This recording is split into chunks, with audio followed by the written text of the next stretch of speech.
Greetings and welcome, ladies and gentlemen and everyone in between. I'm John Maciel, here for yet another Shadow Era video. Lost Lands Part 3 spoilers continuing. Last video we went over the new passive Shroud, and we have a new one to go over today, and I'm here again with Nik Veles. Nik, welcome back, buddy. Hello everyone. You're excited to be here as usual. Super excited. Oh, I know. Hey, it's been a lot of fun doing these spoilers, and I'm looking forward to be able to test these. I know the internal dev server is close to being ready. But I imagine he's just been a little busy getting these arts going too. Because I do still plan to do some. It would be really fun to do a live stream together, me and you, right? Doing some deck testing with these new cards. Yeah. I'm looking forward to those. But at the same, but for now for internal testing, obviously you guys can do that whatever you want. But for the stream testing, I really want these arts on those cards, though. You know, like I want it to look nice. So if we can get the art in a good time frame, right, and we can do some testing with the new arts too, that'd be a lot of fun, I think. Yeah, well, the new art is coming instead of so.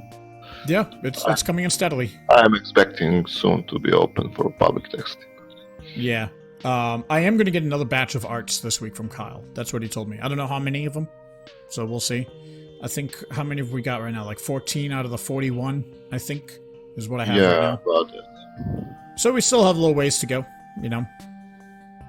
So, you think they'll do public testing? Because I heard that it was going to be internal testing and then straight to release. For this. We are very flexible with inviting people in. Yes. Yep. I mean, let's put it like that. Right, because you still need people to play to test, right? So if you have members of the DT that don't, for whatever reason, don't have the ability to play on the test server, you need someone to play on it, right?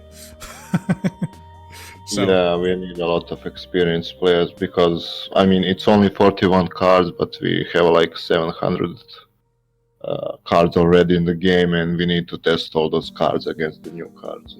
It's challenging. Yep. Yeah, so we'll see how it shapes up. I haven't actually looked at every single new card that's coming out. I like to be surprised when these arts come out, and keeps my thoughts fresh on it. Anyway, so let's hop in and take a look at this guy. And see what it looks like. So here we have it right here. This is Scrap Cannoneer, 2-cost artifact, neutral, 3 durability, and for 1 shadow energy, target item in the graveyard is exiled, and target opposing ally takes 2 damage. Scrap Cannoneer loses 1 durability, and if it has no durability remaining, it is transformed. So Nik, what is transformed? Well, we already have transform in the game, it's just that we made a keyword out of it. This guy will behave similarly to Clockwork Soldier, in that when it transforms, it will become an Aldmore ally with 3 base attack, 3 health, and no abilities. Alright, so it just becomes a Aldmore ally with 3 base attack and 3 health. Yeah, it's just a very short way of telling that it's a 3/3 Aldmore ally. Right, okay. Yeah, because that takes up a lot of space. Okay. So, is it specifically when an artifact becomes an Aldmore ally with 3 base attack and 3 health and no abilities? Yeah, I think it's specifically an artifact. Yes. Yes. Okay. Alright, so that's limiting. I was hoping that when I first saw Transformed, I was hoping it would just be when an artifact becomes an ally under your control. But I think there are other cards that pertain to that specifically. But for these cards, I guess we wanted it to be specific to Aldmore, right? Yeah, I mean, there is also lore justification behind it. Right. And in general, we wanted to put the Aldmore name in the definition itself, since we are kinda desperate for card text. Right. You run out of space. I get it. Yeah, right fast. So initially we were thinking about maybe different stats, like why should they all be 3/3s, but I mean the more you take out of the transform definition, the longer text size goes. Right. I think it's easy enough to just say they're 3/3s, you know, because you know that that's balanced. based on how Clockwork Soldier is. So you can balance around that, the fact that they're a 3/3 ally. Yeah, so we cut down on the flexibility of the body, but we wanted more exciting effects overall. Right. So this one, when I saw Scrap Cannoneer, I initially thought Tar Written Scrolls, the one that exiles. It's a shadow artifact, and you target an ally with fire attack in your graveyard to do 2 fire damage to an opposing ally. That one does not transform, obviously, and that one does not cost shadow energy. But I think the fact that you're paying shadow energy, you basically have to pay 3 shadow energy to do this. So my thought was either this damage has to be increased, because 2 is just not significant enough, or the shadow energy cost needs to be dropped to 0. I think one of those two, because I feel like that this is going to be too expensive, especially that overall it's harder to get items into a graveyard as opposed to your fire allies, because fortunately your opponent is kind enough to put your fire allies into the graveyard for you, you know? Yes, well, I agree to some extent, and it's quite possible this will need tweaking to make it better, but there are other guys like this that will be made, in addition to Clockwork Soldier and other items you would put in your deck. So getting items in your deck, in a deck built around transformed allies, will be kind of trivial as getting allies in your graveyards. Right. Still, that shadow energy cost really sticks out to me. I know it has a transform at the end, though. I know it does. Yeah, it's very hard to evaluate how much a 3/3 body you get from it at the end. I mean, you can look at it like a 2 casting cost 3/3 ally that will deal total of 6 damage. How much would you value deal 2 damage ability on a 2cc 3/3 ally? 2 damage on a 2cc ally. So we're talking like a 2 damage on a 2cc ally. I don't know, because this isn't happening right away, right? This isn't happening right away. Yeah. It's going to take 3 turns. Reverse. Yeah. And another factor is the Darklight Disciple. Yeah, the Darklight Apprentice. Yep. Yeah, I know that. I don't feel like we should. I don't like to balance around that fact, just because Darklight Apprentice is kind of easy to remove, really. Especially with the fact that Scrap Cannoneer is going to take time to get those items in the graveyard. So you're talking about probably mid to late to be able to start using that. Like, you're not going to be able to start using that on turn 3, you know? With Darklight Apprentice in there. Or you can play Frying Pan. I don't know. You can play a Frying Pan. You're nuts. Absolute savage. Either way, but that's the thing that sticks out to me the most, is the 1 shadow energy. I think that's the one thing that I complain about with the card there. Yeah. So we'll have to see what happens. I think the play race is going to end up saying the same thing. It either needs to do more damage or remove the shadow energy cost. I think the 3 durability.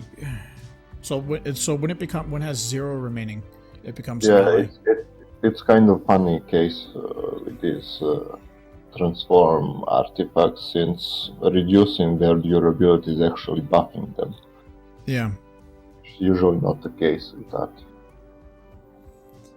It's a fun thing. It's a fun effect. It's like the Unstable Gateway too. I thought was cool in terms of increasing its durability and having it do something based on the durability it has, and then once it gets to a certain point, it just kind of like explodes, right?